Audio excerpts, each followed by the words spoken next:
Right, let's get to the bottom of this, okay? Government says that the decision has been made. PDS is out as at 9:30 a.m. yesterday. All assets are returned to the control of ECG. They are back in charge of our power distribution for the southern sector of Ghana. Let's speak to an energy analyst and CEO of K. Mr. Jekumhene, thank you so much for your time. Now, you've heard what government has to say about the decision. They say that they have stood their grounds and stuck to the decision. PDS will no longer be in contract as concessionaire with ECG. Talk to me about what government communicated yesterday. Does this reveal any new angle to this matter, or is it simply what you expected and good for Ghana? Kojo, let me greet your listeners and viewers. I think it's, for me, the positive about yesterday's thing is that at least government, there are no doubts as to what government's position is and the way forward, exactly what they have in mind. When the moment the government took that decision, at the time that Nancy Pelosi was in town, to announce that they are suspending the compact, I began to suspect that the suspension was most likely going to lead to termination, because you don't do that when you don't know what you want to do. So what I don't understand and what I still don't know what went into this final decision was whether or not, like the MCC was trying to suggest that, look, even if there was a breach, give them the time to rectify it, and that we could have said, look, guys, go now, bring us a proper guarantee, and then we can do business with you. But for the government to still insist that, look, we don't want to have anything to do with PDS, I suspect has got more to do with all the political coloration, all the things that have been said. I think this thing has become so political, with people suggesting that people at the top and even the president has been involved in this whole thing. I suspect, and I want to surmise that that's the main reason why government wanted to perhaps prove that they are not complicit as far as this PDS deal is concerned. But I guess that's a decision they've taken, and I believe they themselves know the consequences that come with this decision. Now, yesterday I was speaking to an energy analyst, and he raised an aspect of this discussion that I wish perhaps you can help us clarify, you being an insider. So the suggestion here is that PDS sought the guarantee from Dunwell Insurance. It was Dunwell Insurance that then went further to have this reinsurance arrangement, if you will, with Alcoot, which has now turned out to have these problems. But the actual guarantee that qualifies PDS to work with ECG was to be provided by Dunwell. So the contract is between PDS and Dunwell.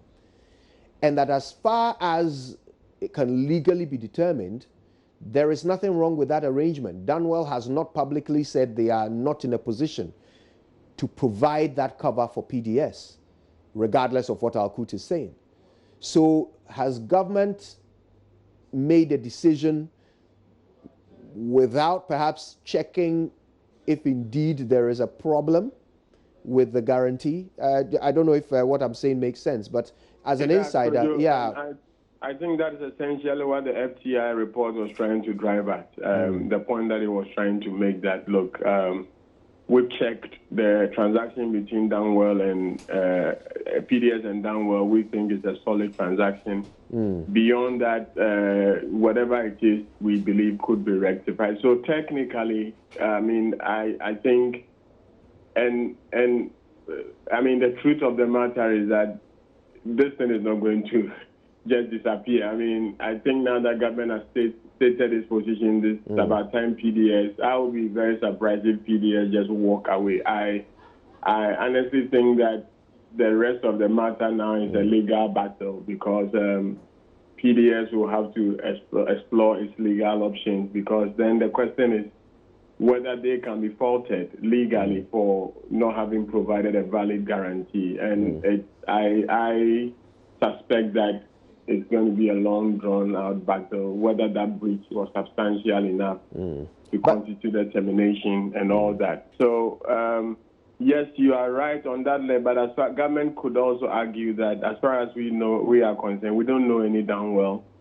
But why do they know Al-Qut? If they don't know done well, how can they go even further to know Al-Qut, which is further down the value chain, if you will? Exactly. Is that Kojo I'm speaking yes, with? Yes, it is. Okay, so Kojo, yes.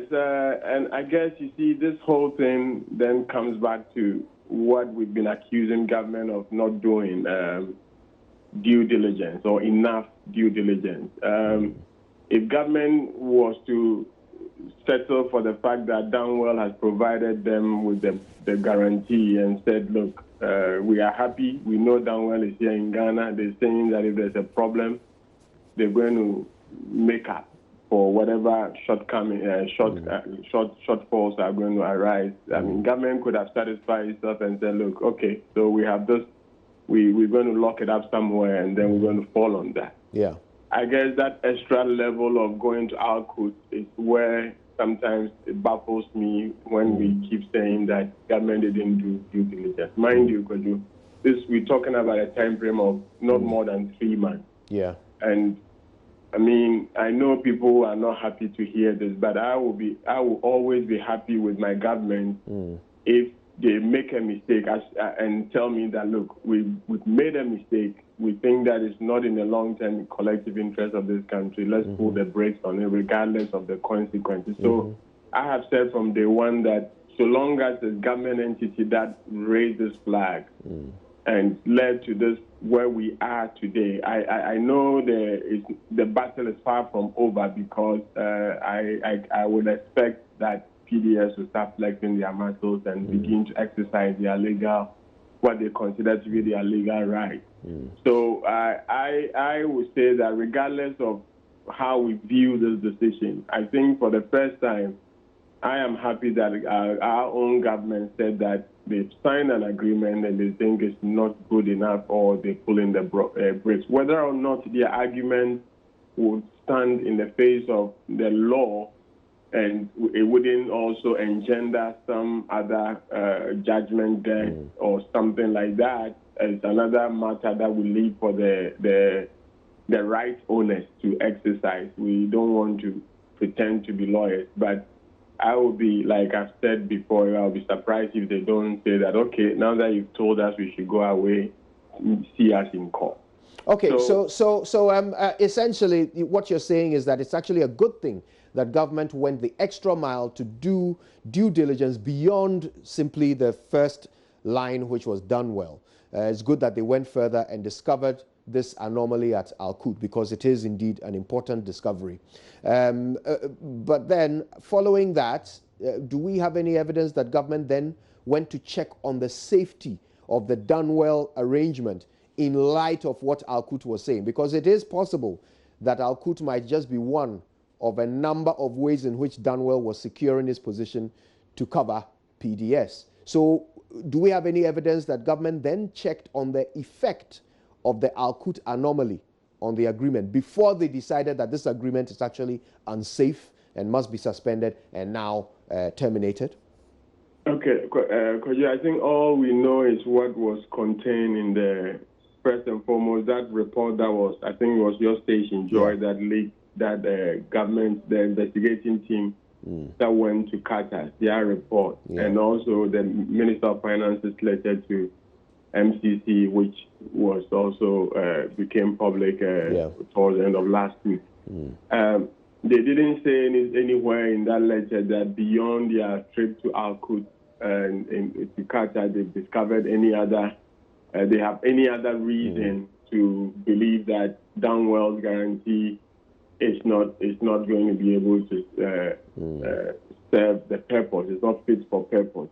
I don't have any information to that effect. All that I know is that they keep insisting that they think that they are on solid ground. Very well. And they have a very good case. Very well. Now, yesterday, when I spoke with the information minister at the press conference, I asked him what was MCC's reason for not accepting government's position.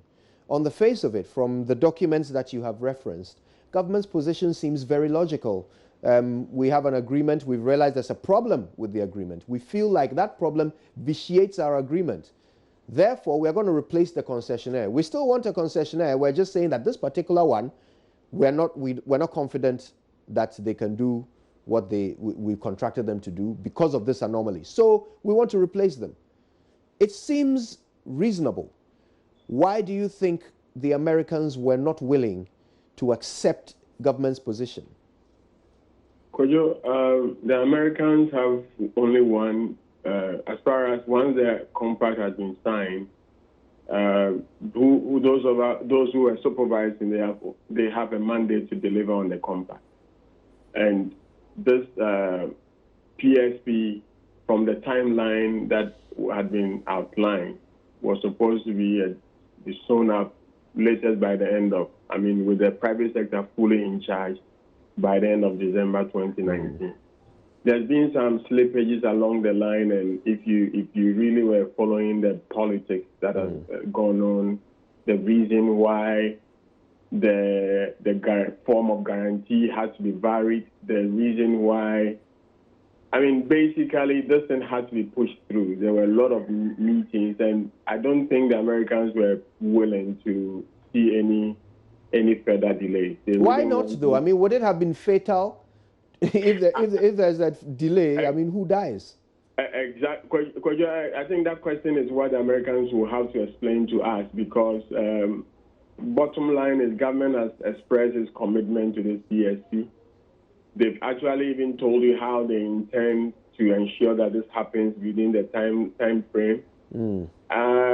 I have a suspicion, Kojo, that they wanted to flex their muscles. I have a suspicion that beyond that 19th October letter, based on how government conducts itself, I wouldn't be surprised if this whole thing, they say it's been reinstated, because it's not in their interest to say that we couldn't see through this compact. And I want to believe that, you remember they were insisting that government should sign up to a certain undertaking by last weekend, and government requested for it to be pushed to this Monday and all that. I think they want to see a little bit more commitment from government, because if they can terminate an agreement, then they don't want to be, they wouldn't want to agree to anything again, and then they will have to also go and defend it before Congress. But why do they care? PDS is not an American company. Why do they care which concessionaire we work with? As long as the concessionaire is properly, secured, why would they care which one it is? As long as there is one. Kojo, again, you shouldn't forget that they themselves cannot absolve themselves of any blame, because they appointed all the transaction advisors. Yeah. They have, and people normally don't realize that even the 598 that we keep talking about, $40 million US out of that actually was used to set up the media secretariat and all the operational things that we've seen over this year. So they also need to be able to say that, well, we probably didn't do our work well, but we managed to get this thing through. It's also not entirely, PDS, yes, but Meralco, I believe there is some American interest in Meralco. I believe there is American interest in Meralco. You have evidence of this? Okay, so I probably wouldn't be able to give you that evidence, but you check. Okay. Okay, you ask around. Meralco, Philippines, there is some American connection there. So, but I think they won the bid fair and square. Let's looking at the pool of suitors. But it was also always going to be difficult, especially when it became a straight fight between the Chinese and Meralco. I didn't think that the Americans were going to allow that money to be assessed by a Chinese company, because you're the 198 that we're talking about, that everybody thinks that is money we've lost. Yes, but those monies were not like budgetary support. They are all tied to activities that were going to reduce ECG losses, the losses of the concessionaire and things like that, check the budget. So, but they were going to eventually end up boosting the assets of ECG. right? Because it's a concession for a period of time beyond which the assets remain the property of the state. So part of the concessionaire's responsibility is to build those assets. And that money was going to go to that purpose, was it not? Yes, so the state would benefit. And then also they were required to invest close to 600 million within the first 5 years. Yeah. So there would be some benefit to the state of that 190 million. Oh, it is a loss. It's a loss to Ghana not having that money. Don't misunderstand me. What I'm saying, I'm not saying, I mean, it's almost like even if it were to be a grant, okay, we are not in such a good position that we can pick and choose and say we don't need this money. I mean, Ghana, we know that our government is struggling, but all that I'm saying is this, and it goes back to the question you asked earlier on: why wouldn't they agree to the plan, the proposed plan? And again, my hunch is that this is not the end of even the MCC story. And I have a suspicion that in the coming weeks we will hear that they are still talking, and probably they've agreed to a roadmap to stealing this thing. But even if it doesn't happen, I guess we've asked our government in some cases to be bold in taking certain decisions. They've actually succumbed a number of times to pressure. The government will ultimately come and answer to Ghanaians and explain to us why they probably canceled it and didn't allow the proposal on the table to have been carried through. Yeah, but I guess the thing is at the moment we only have one side of this story. We have our government's side of the story. We understand their argument, their position. We don't understand, or we don't know, the MCC's side of it.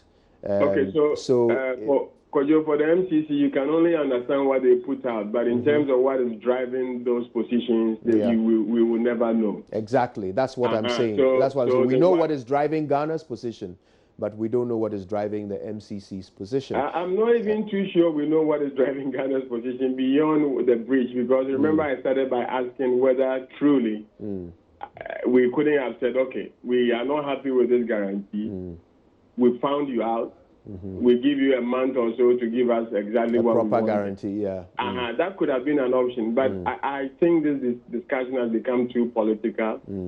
And the way we go about things and the way we want to bring everybody into this transaction, I want to believe that's probably why the government said, look, let's make sure that nobody hangs this thing around our neck that we wanted to cook things. And I want to believe, I'm not in government, but I suspect that could be one of the main reasons. I mean, and as to whether even Meralco is completely out of the picture, I'm not too sure. You remember PDS is a special purpose vehicle. Yes. So whether or not going forward, Meralco government is still not going, because it's easier for government to sort Meralco out. It's more important for them to sort Meralco out, assuming they decide to go to court. It's not Ghana we are talking about, you know. Right. So if there's any role for Meralco and then they figure out how to do the local content bit, I think there's a lot more that we're going to learn going forward. All that the government told us yesterday is that the licenses have been given back to ECG. But in terms of the roadmap, can we expect this to affect the delivery of service? I doubt. Well, I mean, let's bear in mind when PDS was in charge, collections was up. You know, collections were up significantly. So clearly, ECG was, the distribution sector was being run more efficiently under PDS. We can make that assumption. So, can we expect an effect now? Because it's the same human beings who were migrated en bloc. Yes. Who were doing those magic. Okay, so I think what they need to understand is what motivated them to go the extra mile. I think one big thing that helped them was the fact that PDS could do certain things that ECG would have somebody would have called them and said, look, don't go to this place. You can't disconnect. So can we expect that to now, for us to go back to business as usual, where people will make calls, don't go to this business? Okay, so Kojo, the truth of the matter is that government doesn't even have that luxury any longer. There's so much problem. There are so many problems in the utility sector, the distribution sector, the indebtedness that is skyrocketing. If if they can't even afford to go back to that situation where, you know, under the concession, government had actually signed an undertaking that they're going to what they consider the strategic installations. Those people, government was going to pay their bills directly to PDS. And now there's no concession. Pardon? And now there's no concession. There's no PDS. So they don't have to do that. It's the same Ministry of Finance. Why wouldn't they pay the money? Why wouldn't they pay the money to ECG? Well, they weren't paying it before. Oh, okay, but you see, that's where I'm happy. At least all these things have come out. Everybody knows it, and I'm sure that it wouldn't be in their own interest not to allow the whatever impressive performances that we've seen over the past 6 months to continue. They will have to support the old ECG that has become the new ECG to continue to do what they were doing under PDS because they can't afford to do that. If losses are going up, nobody benefits from the losses. PRC has a maximum allowable losses that they permit. If you go beyond that, you have to find the money yourself. I want to believe that having taken this decision and knowing what Ghanaians are saying, they wouldn't allow the situation to go back to the status quo. All right. Ishmael Ejikumhene is our energy analyst this morning. Of course, he's with Kite. We thank you very much for your time. We appreciate it.